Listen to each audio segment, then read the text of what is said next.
Welcome to the Organisational Inclusionist. I'm your host, Grace Mosuro. In this podcast series, we'll be delving deep into the pressing issues surrounding equality, diversity, and inclusion in both the workplace and the broader world. My goal is to foster understanding, inspire change, and amplify the voices of those advocating for a more inclusive and equitable society. Throughout this series, I'll be engaging in candid discussions with leaders, experts, activists, and changemakers from various fields. We'll explore the challenges, successes, and evolving landscapes of equality, diversity, and inclusion. From dismantling systematic biases to promoting equal opportunities for all, we'll touch on a broad range of topics. But we won't stop at discussing problems. We'll actively seek out solutions and actionable steps to drive positive change. Our aim is to inspire and empower you, our listeners, to take an active role in making the world a better place for everyone.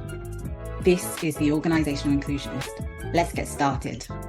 Welcome everyone to this episode of the Organisational Inclusionist. My name is Grace Mosuro and I am your host.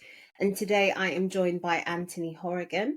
Anthony is the CEO of Spktral, and he'll talk you through what Spktral do in a second. But essentially today we're going to be talking about the gender pay gap and the recent round of reports that have gone in on that, and getting Anthony's insights on the process, the pain, the highlights, and really his advice for organisations wanting to get on top of it and to really do it justice. Anthony, thank you so much for joining me today. I would love it if you could please give our listeners a brief intro into who you are and the work that you do, please. Great. It's great to be here. Thank you very much for inviting me. So I set up Spktral, bit of a long history, but pretty much at the same time that gender pay gap reporting was coming into the consultation phase and then being released. And I saw an opportunity there because I thought it was a really kind of different kind of approach. Because if you think about it, everything to do with people is it's emotive. It's about individuals. But on the other side of it, you had these data points, which are very robust and statistical. And I just worried that when you put the two together, you were going to get a lot of kind of errors and a lot of misinformation. And unfortunately, I was right. Fortunately, for the fact that I set up a company to try and help people manage this, but unfortunate in the fact that it's pretty widespread. So we have kind of evolved over time from just a kind of give you some data into more of a full fat consultancy that helps people not only with obviously gender, but with other diversity metrics, and also just generally with the whole organizational change and evolution that needs to happen as any company kind of progresses through their own market sector and just time in general. So that's what we do, and that's what we're attempting to help organizations with. Excellent. So in terms of the gender pay gap, obviously we've recently, I think it was the start of April, that organizations were required to submit last year or kind of that last period's gender pay reporting. So how did you find that process? I had to make some notes because it's so if you think about it, it's from a data point of view. Anybody commenting on this, and there are a lot of people that comment on it, lots of big organizations and lots of smaller kind of individuals that comment on it. It needs to be done in the right statistical way. So if you look at the Office for National Statistics, the ONS, they do something. They've been looking at the gender pay gap across the UK since 1997. They look at a sample of around about 200 to 300,000 people, both full-time, part-time, people all in employment. And they look at data like that. They are experts in cleaning and interpreting this kind of data. The data we see from individual organisations that submit to the Government Equalities Office is very, very different. So in the first place, the data they submit can sometimes be wrong. We'll come on to that a little bit later. But also you can't so anybody that says, oh, the gender pay gap has reduced by X% this year, they're probably not doing it in the right statistical manner. The only way you can kind of generally get a good view is to look at the people that have reported in all the years and see what's happening to them on average.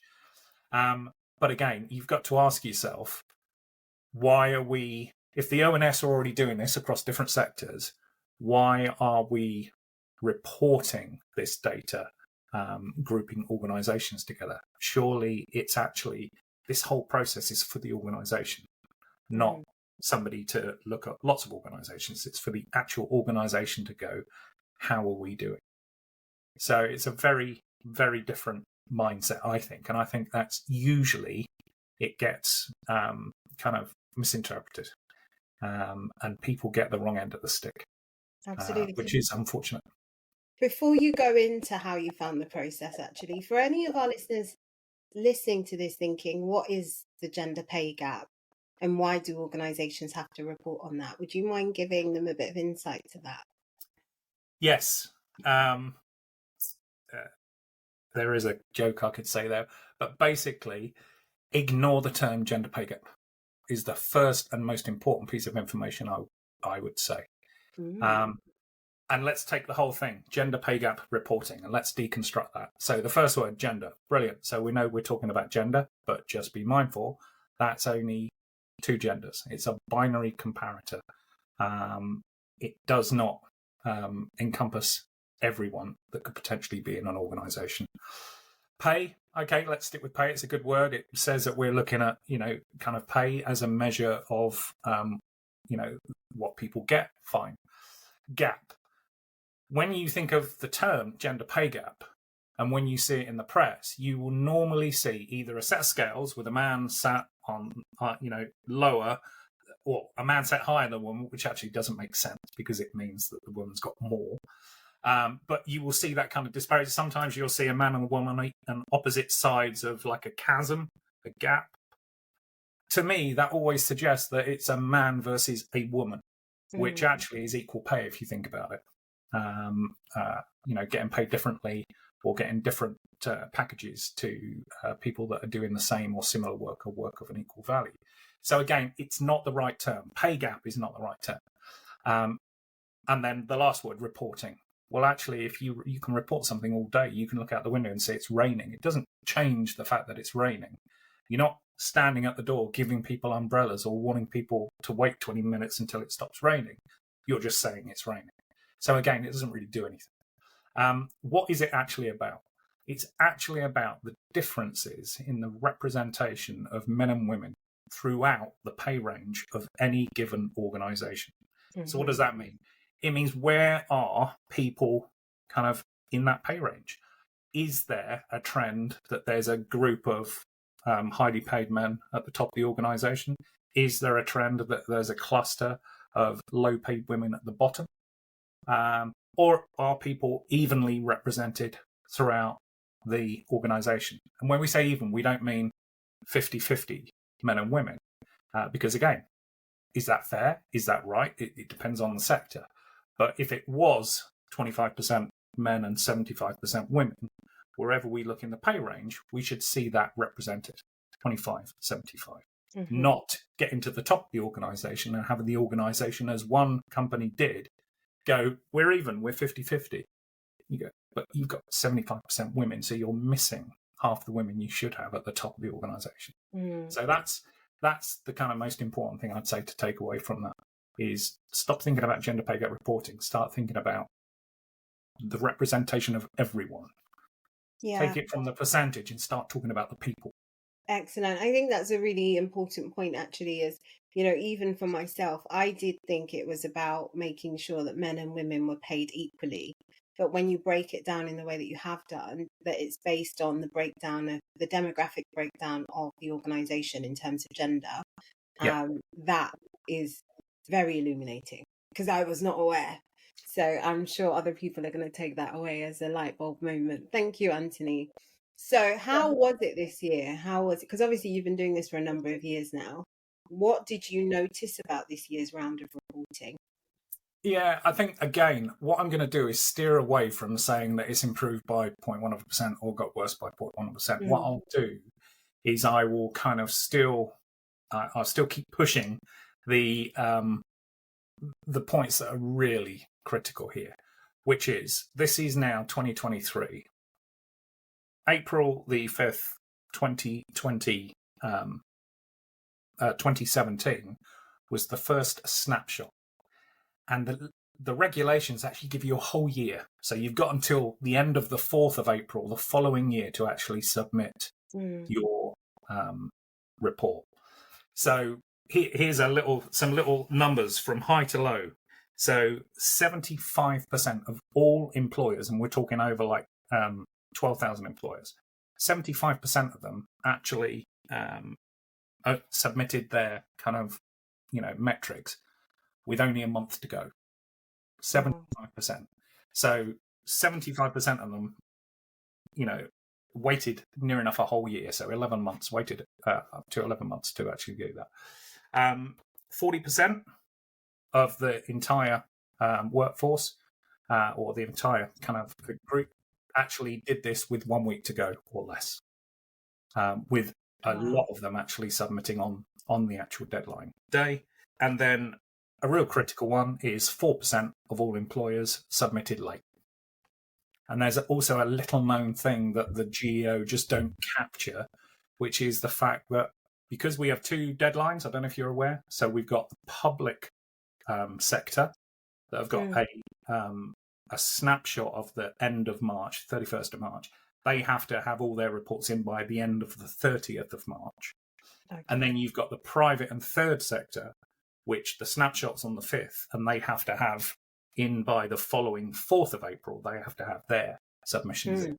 So what happens after the public sector submission date has passed, the GEO spin up the next year's folder, so 2024, and they put that as the primary folder. Now, what happens is if you are submitting late, then there is a reasonable chance, and let's say a 4% chance, that you're not going to put your 2023 data in the 2023 folder. You're just going to go, I've got to put it in, and end up putting it in the dominant folder, which is 24. So actually, a lot of the people, they may or may not have been late, but they've definitely put it in the wrong folder. So they have admitted to do it.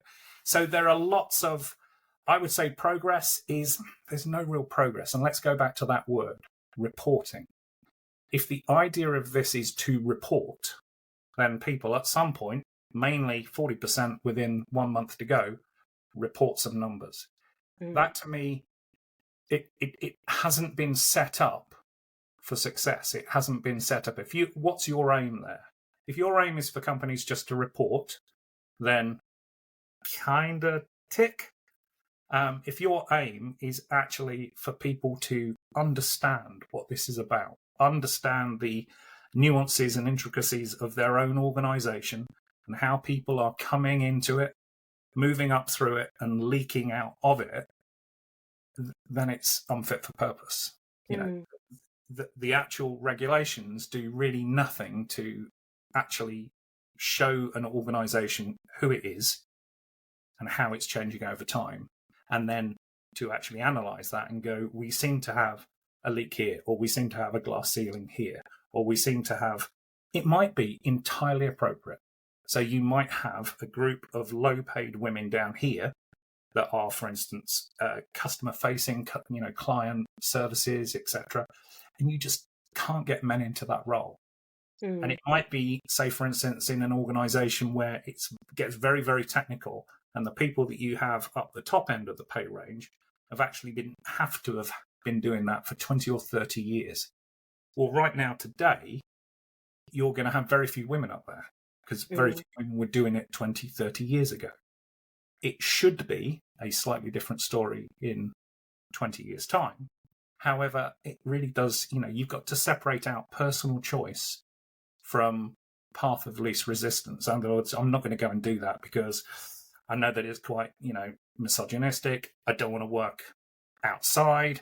It doesn't fit with the fact that I do have care and responsibilities. So again, any regulation, it should try and kind of give people the tools to be able to split out what they can't change from what they can, and then change what they can and see where they are, and then talk confidently and transparently about that situation, and encourage their employees to buy into the fact that they're as fair as they can be with the resources they've got. Absolutely. So it's very different from reporting a percentage. Yeah. So what support is available for organizations that are required to report? So in terms of understanding it, because I think a lot of, what we hear when it comes to the gender pay gap or equality, diversity and inclusion work is we just don't know how to do it. Yeah. And therefore we're not doing it because we don't know how to do it, for example. And I wonder how much of that is the reason for people waiting till last minute. Are people potentially thinking, we want to make sure our data is as accurate as possible. We know we're doing a round of recruitment at this stage. Let's get these guys in and then we can do the report. What are your thoughts on that? So the first thing to note from, to be completely statistical about it, the fact that somebody reports with 1 day to go or on the day doesn't mean that they did the analysis that late. They may have done it when they could have done it. Yeah. So when could they have done it? Without going into the kind of intricacies of the legislation, you can kind of pretty much do it at the end of April once you've done your payroll. For a private or third sector company. 1st of May, you can crack on and do it. How long does it take? Well, if it's taking more than a week to actually get some numbers out, there's something wrong. However, I must admit that I had these lofty ambitions to have something called APIs, which, it's a piece of software that sits next to your software and could kind of link into different payrolls from all these digital payroll, right up until the point where I saw the state of payrolls in the UK and how tremendously complicated, and also there's a lot to do with the way you set it up. Yeah. You would expect that basic pay would just be basic pay. It'd be 1/12 of your annual salary. But I've seen back pay in there, advance pay, this pay, that pay. So again, it's quite tricky, but give it a week and you should have the metrics you require to actually produce some numbers. And when we're talking about the numbers, actually, there's a whole, the legislation contains it's 2 halves. It's got some very good, valid stuff. And it's got some stuff that was dragged into it from people looking at the ONS. Now, the ONS look UK-wide. And so a mean and median pay gap, i.e. looking at a huge sample of men and a huge sample of women and going, what's the difference between the average man in there and the average woman, or the middle man and the middle woman? That's entirely appropriate. You're not going to have a lot of noise in there because actually the data is a huge set of data and any kind of errors get lost in that 100, 150,000 people. Whereas when you're in an organisation, the median size of an organisation in the UK that's covered by the gender pay gap reporting is 600 people. So you're talking 300, say potentially 300 men and 300 women. So actually any errors in those 300 men or women can significantly affect the middle person or the average person. And now let's take some sectors where, say, it's 75% men. You imagine, in a company of 600 people where you've only got something like 75 women. Imagine losing 5 women and 2 of them being directors. All of a sudden, your year-on-year change just explodes. And people go, well, that's disgusting, that's wrong. And it's like, no, that's just, the question to ask is, why did they go? Where did they go? Yeah. Not, that's wrong. That number is wrong. It's always got to come back to the people. So again, it is. I don't envy, because if you think about it, this regulation comes out, it says you've got to do it every year. And somebody in senior leadership says, we've got to do it. And who do they get to do it? It's either going to be reward or it's kind of going to be HR. Rarely it might be just the finance function. In all cases, that's not good enough. It has to be a mix of people. It has to be, if you want to do it properly, if you want to analyze this, you're going to need somebody from payroll, you're going to need somebody from HR, somebody from learning development, internal talent team, if you've got it. It should be a group of people, and what's the aim? And so that comes back to the very start of this, which is what should be the first question that organisations consider if, say, for instance, they're just coming into scope of this and they're going to do it for the first time? And I think the most important conversation that has to be had at the most senior level and then communicated down and through the organisation is, what does fair mean for us? Are we going to strive 50-50 in a sector where we've got 80% men? Possibly not. Are we going to strive for complete representation across the board in a sector where the very highest paying jobs are with experience it's only gained from a specific job role that has predominantly been done by men for the last 100 years? Possibly not. So again, on top of that, once you think what fair is, what resources have we got to actually achieve it, and what kind of time frame are we talking? Yeah. Because this is a generational issue. And if it's a generational issue for gender, just imagine what it is for other metrics like ethnicity. You know, this is a long-term project that will outlast the CEO. In fact, it'll outlast the whole board. So it's got to be done right. So who needs to report on the gender pay gap?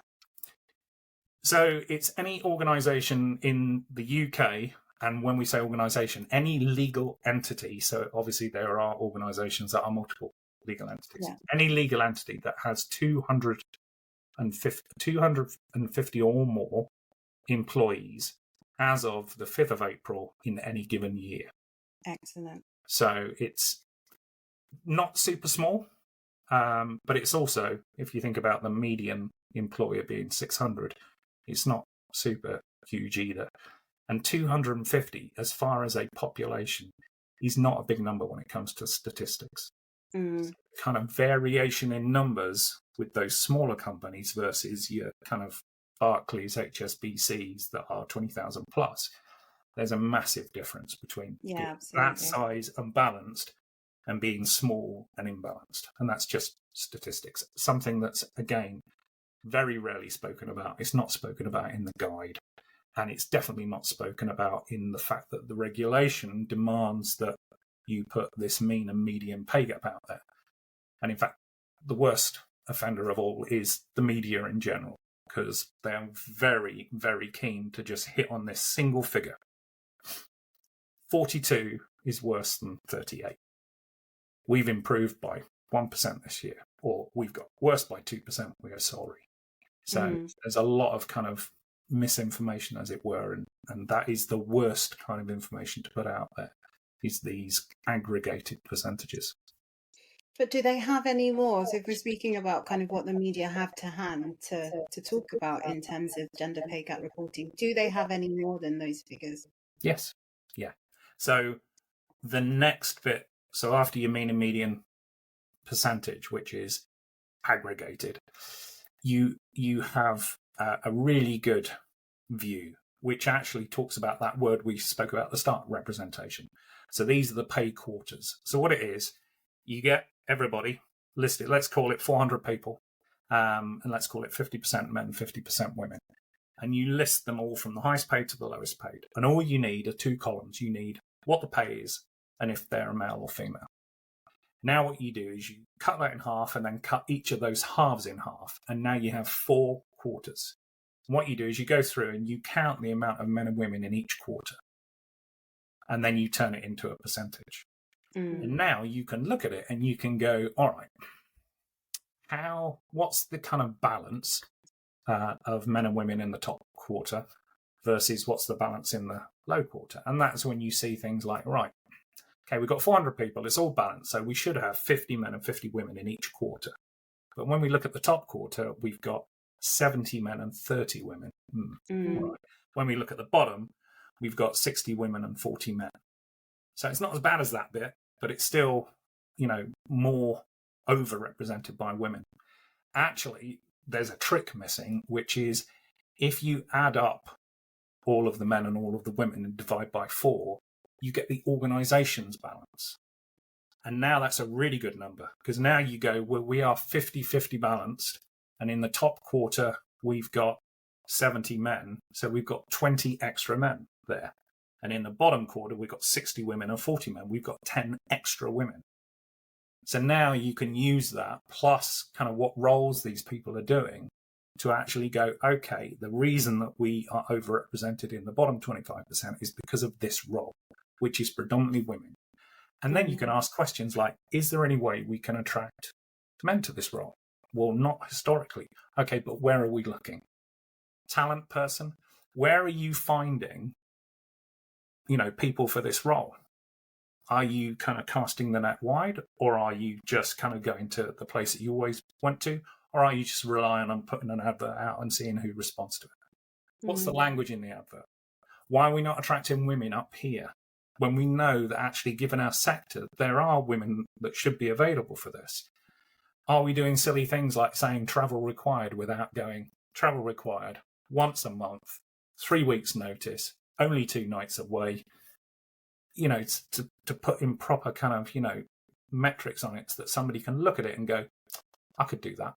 Rather than go, I can't do travel because I've got caring responsibilities or I've got to do this or that. So again, there are lots of things that can be done, but all the while everybody's focused on reporting some numbers. It's very, very different to analysing, evolving and communicating. So what do you think some of the challenges are for organisations? Like, what are they struggling with in terms of reporting on the gender pay gap? Well, I think the first challenge is just business in general. In the 21st century, it's difficult. It's a difficult landscape out there at the moment. With rates the way they are, resources are, thinned out. So I think in the first place, again, it comes back to that thing. What do we think fair is? What resources have we got to get closer to it? So you kind of need 3 things, don't you? You need to know exactly where you are, but in terms of that bigger picture, representation, roles, sector, geography, then you need to know what you think fair is. And that needs to be a kind of, a very, very honest appraisal of what you think fair is, because fair for you may be different from fair for the next company down the road. And that really does dispel with that word reporting. You are not going to try and compare yourself to the person next door or the company next door. Because even though on the surface they might look like a very similar company, actually you don't know the ins and outs.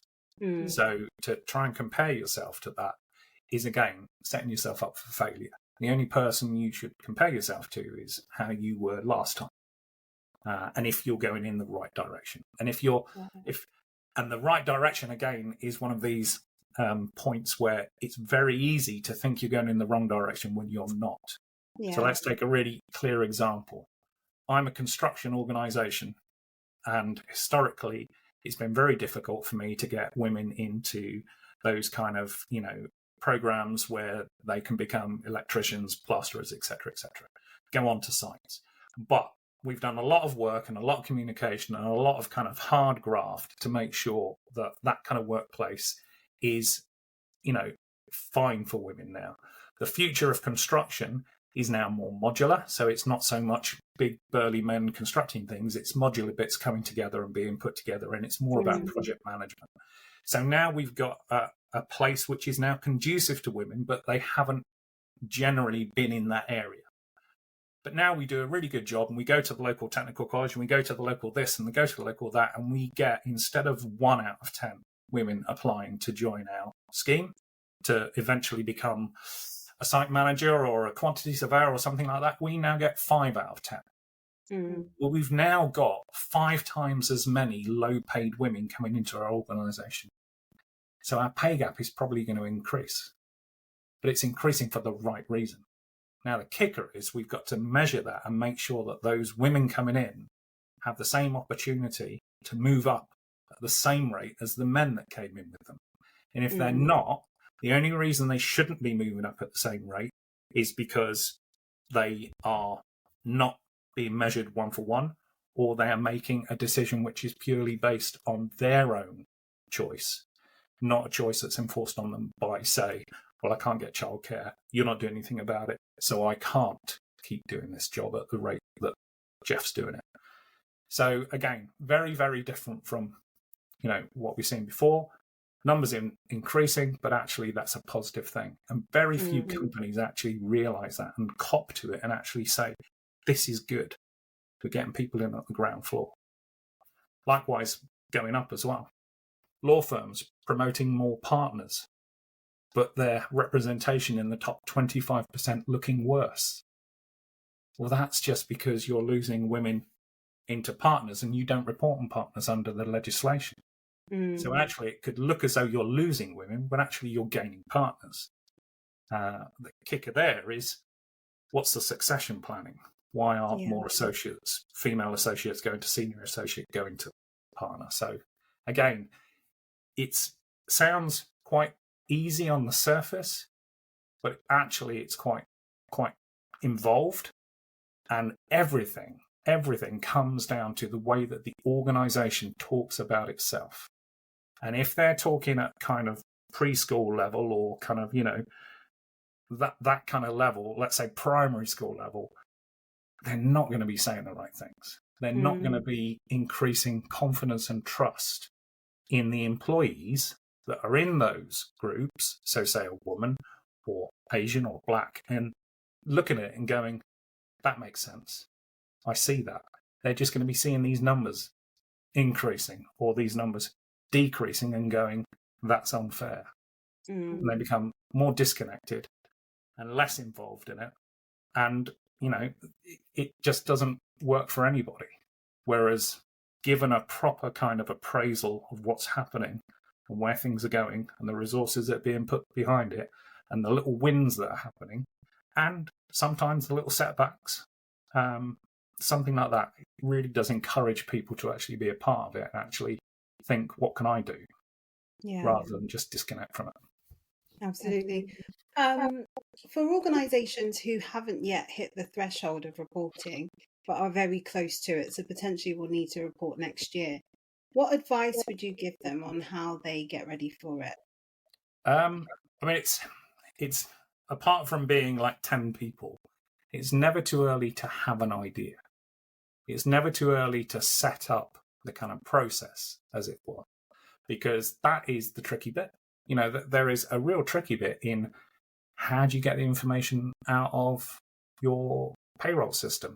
How do you ensure that it tallies with, the intent of the legislation? Now, I say intent, I choose my words quite carefully because it's quite vague. You've got the legislation that says some things, and then you've got the kind of pay guide. There was an initial pay guide by ACAS, and then the Government Equalities Office kind of took that and owned it and shaped it into something a bit more. But there are still holes, still lots of holes. And there are lots of pieces of misinformation out there to do with some of the just literally one sentence. It's almost as if the legislation wasn't written by employment lawyers or statisticians. So you kind of think, well, who wrote it? Because some of it does allow for that. So again, having enough time to actually do a test run and actually go, does that look about right? And getting the right messaging. In other words, this is not going to be about a percentage we're going to tell you people. This is going to be about a representation of where everybody is, and then an initial explanation of why. Yeah.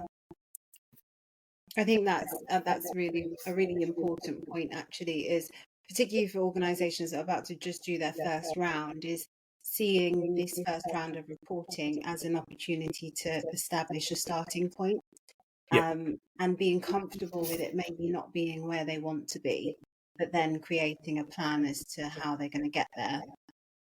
And for those that have recently submitted and that, maybe have been doing this for a number of years, but still aren't hitting the mark on maybe the time frame they're submitting within, or just what they're reporting on, what advice would you have for them, Anthony? I think my first bit of advice would be, have a good look around your house. 40% of all UK PLCs are non-compliant in accordance with the regulations as they stand today. There are two different types there. You've got your kind of administrative kind of compliance issues, like the person, the director or equivalent that's supposed to be signing the report. That name isn't the name that's been put on the Government Equalities site. You've got things like you look at the document online and there isn't a confirmation statement from that director saying, I confirm that the data is accurate. These are all little things that, and when I say all little things, there are about 3 or 4 things you have to do. It's literally reading a set of instructions like that and making sure tick, tick, tick, tick. So I would say the first thing is go away and make sure that you are fully compliant, because put it like this, if 2 years down the line, HMRC discovered that your annual accounts were wrong, do you think they would just go, that's fine, just correct it, and they wouldn't have any more questions? Or do you think they'd go, right, that's wrong. Actually, we looked at it and that's wrong. Right. Let's have a look. Where's your VAT? Let's have a look at this. Let's have a look. Right. You've got a full-on audit.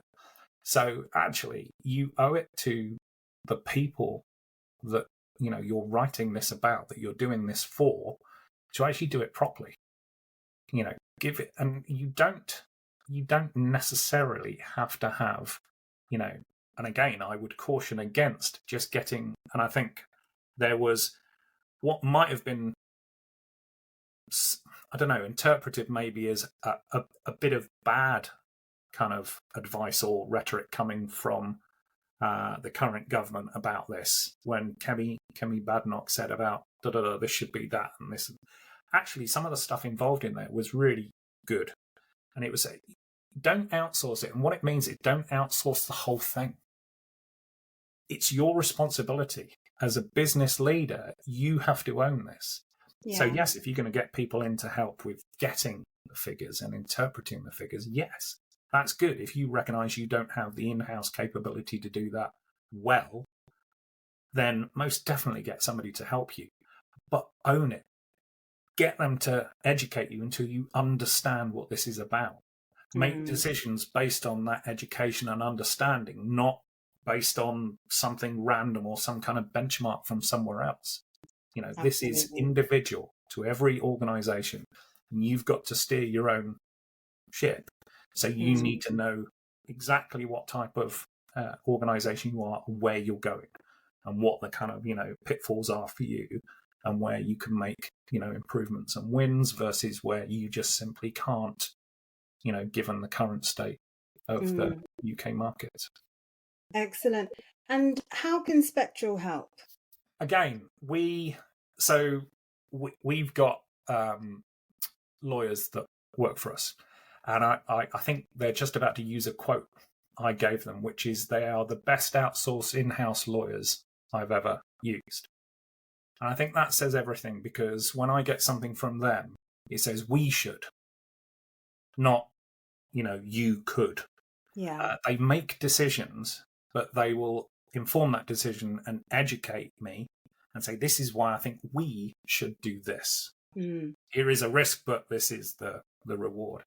And I think that's the way that we have grown to operate. We started with a template that we gave people. They filled the template in, and we just produced, literally, we were the calculator, which is awful when you say it out loud, because actually the information that you put in has to be accurate. Yeah. So now we do the whole left to right process. We help set up the project team that's going to be responsible to senior leadership to actually analyze this and produce action plans and advice on where they are, where they potentially could go, and how to get closer to what they say is fair. We work at the very start with payroll, and we do a full-on audit of the data, and we provide a kind of left to right of, there's the raw data, there's the curated data. So any decisions that have been made are clearly documented, so people at a later stage can go, that's why we made that decision on that date at that time. That's why we decided to interpret that piece of pay as that. And then we work using some really good consultants we've got to actually say, so what? This is what the data is telling us. These are the places where it's not as fair as you want it to be. What can you do? What are you doing in terms of talent? What are you doing in terms of processes and policies? What can you do? Not everybody can just instantly go, we're going to have the same we're going to say maternity is paternity. So we're going to give this much paid leave. Some companies don't have the resources to do that. So again, what's the art of the possible? What's funded? What's possible? And also setting that kind of time frame, and then kind of start to do it. And marking in the data, this is when we started doing this. This is when we stopped using that agency to find people and started doing this to find people. All right, our numbers are improving here ever since we did that. Okay, it's actually making our gender pay gap worse if we were to take this mythical number.